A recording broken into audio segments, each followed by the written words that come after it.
You know, Alex, I've spent 30 years playing with sharp edges and heavy machinery, but nothing makes my neck hair stand up quite like that specific pop you hear when a capacitor decides it's done with its temporal plane. Is that the sound of you making a mistake or the sound of the house telling you to call a professional? Because honestly, Tiger, watching you reach for a junction box is like watching a suspense movie where I know the ending is just a blown fuse and you cursing in the dark. It's a healthy respect, that's all. Wood gives you a warning creak. Metal gets hot before it fails. But electricity? That's just invisible lightning living in your walls, waiting for you to forget which wire is hot, so it can remind you that you're mostly made of salty water. Exactly, which is why we're doing this. Today on the Tiger Den, we're peeling back the drywall on home electrical. We're talking safety. The Holy Scripture known as the NEC and why it works isn't the same thing as it's right. It really starts at the street.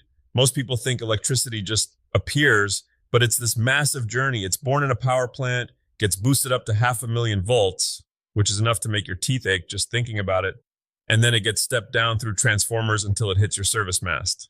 And that's where the DIY bravery usually starts, between the meter box and the service panel. I've seen your panel, Tiger. It looks like a Technicolor spaghetti monster moved in and started a family. Hey now, that's legacy character. But you're right. The service panel is the command center. Think of it like a train station. If too many trains try to leave on the same track, the circuit breaker is the conductor who dives under the wheels to stop a collision. It's there to make sure your wires don't turn into heating elements. So, for the folks listening who aren't sure, what's the actual difference between a fuse and a breaker? Besides the fact that I can never find the right fuse in the junk drawer at 2 a.m.? It's basically classic versus modern. A fuse is a sacrificial lamb. It has a little piece of metal that literally melts when the current gets too high. Once it's gone, it's a paperweight. A breaker is a mechanical switch. It trips, you find the problem, you flip it back. But the job is the same. Stop the flow before the insulation on your wires starts smelling like a burnt marshmallow. Okay, let's talk the language of the walls. You always say you can tell a person's soul by how they wire an outlet. It's true, there's a color code for a reason.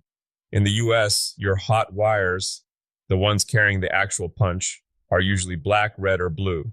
Your neutral is white or gray. And the ground? That's your safety net, usually green or just bare copper.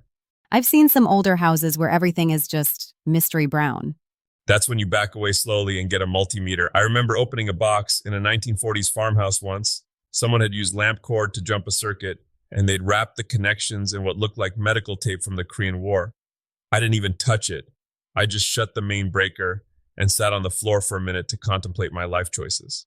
See, this is why people are scared to DIY electrical. You have these near-death stories. But the NEC, the National Electrical Code, that's supposed to be the map through the minefield, right? Exactly. It's published by the NFPA, and it's basically a collection of every mistake someone else already made, so you don't have to repeat them. When the code says you need a GFCI, that's a ground fault circuit interrupter, near a sink, it's because someone once dropped a toaster while washing dishes. GFCIs are those outlets with the test and reset buttons that always pop when I plug in my hairdryer, right? That's the ones that they're incredibly sensitive. They monitor the current going out and coming back. If there's a tiny leak, like say through your arm into a puddle of water, it kills the power in a fraction of a second. It's the difference between a zip and a goodbye. And then there's AFC. I hear people get those confused. Arc fault circuit interrupters. Different beast. While the GFCI protects people from shocks, the AFCI protects the house from fires. It looks for that specific electrical signature of a spark. Maybe a nail went through a wire, or a cord is frayed behind the sofa. It senses that pop of an arc and shuts things down before the 2x4s catch fire. You mentioned professional excellence versus code compliance. You're pretty big on going above the bare minimum. Code is the floor, not the ceiling. If you're wiring a shop or a kitchen, wire it for the life you want to live 5 years from now. I always tell people, leave extra space in the breaker box. Throw in a sub-panel in the garage, even if you only have a drill press right now. Because one day, you're going to buy a granddaddy of a table saw or an electric vehicle, and you don't want to be ripping out drywall again. And the labeling? Tiger, tell them about your labeling obsession. Look, there's no greater hell than standing in a dark basement holding a flashlight in your teeth, flipping 30 different breakers while your spouse yells, "Still on," from the kitchen. I don't just write kitchen on the panel. I want to know kitchen, west wall outlets and fridge. It takes 5 extra minutes with a Sharpie and saves you an hour of frustration later. I actually saw a panel once where someone had labeled a circuit the ghost. I assume that was where the shorts were. Or where the previous owner gave up. That's the thing. Electrical work is about being meticulous. It's about making sure your grounding is solid. If that path to the earth isn't clear, that extra electricity is going to find a shortcut, and you really don't want to be part of that shortcut. So, for the person listening who wants to swap a light fixture or move an outlet, where's the line? When do we hang up the tool belt and call the person with the license and the van?